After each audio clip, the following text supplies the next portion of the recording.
Bienvenue sur cette nouvelle vidéo, comment allez-vous? J'espère que vous allez tous bien, que vous êtes tous bel et bien en forme, que vous êtes tous contents de cette belle prestation qu'on a eue de l'Inter, bien sûr. On est tous contents, on a gagné 7-0 contre le Lecce, bien sûr. Ah, c'était marrant. Ouais. Bon, un partout donc avec Lecce, les gars, match de merde de toute l'équipe. C'était un match non.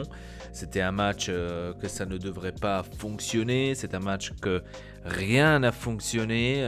Donc j'ai regardé bien sûr la première mi-temps. La deuxième mi-temps, je ne l'ai pas regardé du tout parce que c'était à chier d'une manière atroce. Non, c'est parce que j'étais au travail en fait. Je ne pouvais pas regarder la deuxième mi-temps. Mais une mauvaise, très mauvaise Inter. Une Inter... ça m'a pas plu depuis la première minute, donc on faisait beaucoup d'erreurs de passe, on perdait énormément de ballons, on n'arrivait pas à construire exactement comme on le devait, comme on le faisait, etc. Donc tout ça, ça a accumulé, on a fait la première mi-temps, Brozovic avait fait un poteau, après on avait déjà eu, premier scandale, on va dire tout de suite au début, le but régulier de Lukaku qui a été refusé injustement, qu'il était régulier, aucune idée. Un arbitre scandaleux, mais ça on est déjà habitué à l'Inter, donc on n'a pas besoin tout le temps de le répéter que les arbitres contre nous sont scandaleux. Mais là, ce soir, enfin aujourd'hui, c'était scandaleux. Donc le but régulier de Lukaku qu'il n'a pas donné, ensuite le manque d'expulsion quand je sais plus maintenant le joueur qui c'était, qu'il avait pratiquement achevé la cheville de Barella avec une force vraiment, mais ça c'est carton rouge direct. Ils vont aller regarder à la VAR, tout va bien, tout tranquille, le mec ne donne pas de carton rouge. Ok, c'est soit t'étais un enculé, soit t'es un bâtard, toi c'est payé par la Juve, il n'y a pas tant de solutions. Parce que là, même un aveugle aurait dit, mais c'est carton rouge frère, mais de quoi tu me parles? Bref, et on doit tout se faire couler. Sur notre dos, parce que personne n'en parle, personne ne dit rien. Ce n'est pas un scandale pour faire bien sûr la une chez la Gazette, c'est pas non plus le scandale pour faire la une sur Tuttosport. Après bien sûr ça n'enlève pas les prestations médiocres de l'Inter cette fois-ci. Mais voilà, il faut pas maintenant dire comme la plupart malheureusement, ça il faut le dire, hein, malheureusement les supporters de l'Inter se font mal eux-mêmes, hein, parce que déjà j'ai dû lire aujourd'hui parce qu'on a fait une égalité contre Lecce, j'ai dû lire des choses, ouais, on est une équipe de merde, c'est pas possible, c'est une honte, ciao Scudetto, on est possible, on perd ce Scudetto. Question numéro 1.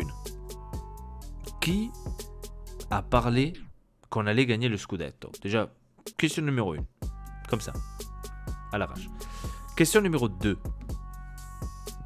Pourquoi maintenant tout à coup l'équipe c'est de la merde? Comme ça.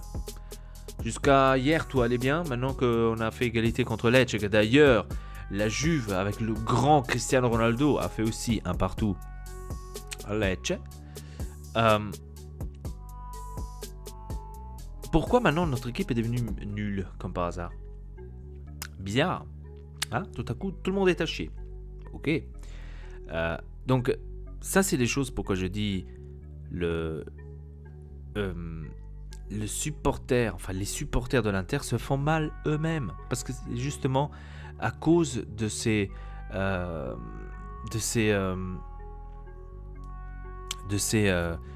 commentaires-là, de cette mentalité-là, c'est à cause de ça en fait que après tout le monde, on va dire entier du monde football, enfin des supporters de l'Inter, que tout le monde après est contre l'autre. Mais c'est normal, parce que ça c'est des pensées de gamins, c'est des pensées du n'importe quoi. Maintenant quand par hasard l'équipe c'est de la merde, hein, ça ne sert plus à rien, équipe de merde. Mais pourquoi? Pour un match parce que on n'a pas joué bien?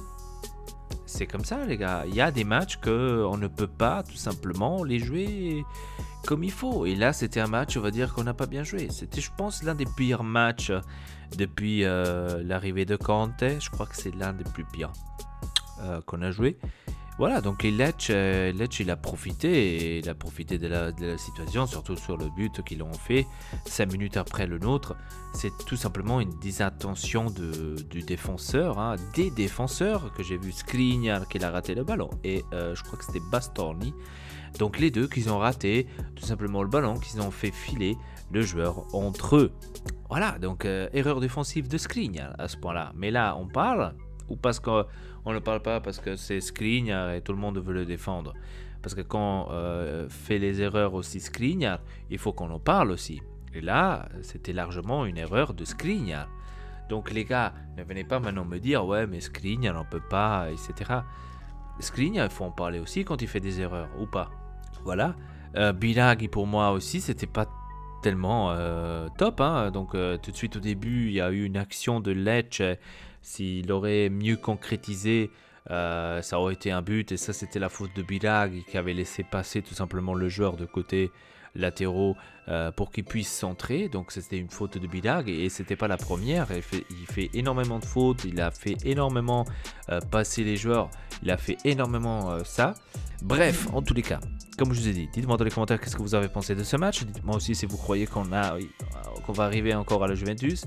Putain, il faut quand même qu'ils font 2 faux pas.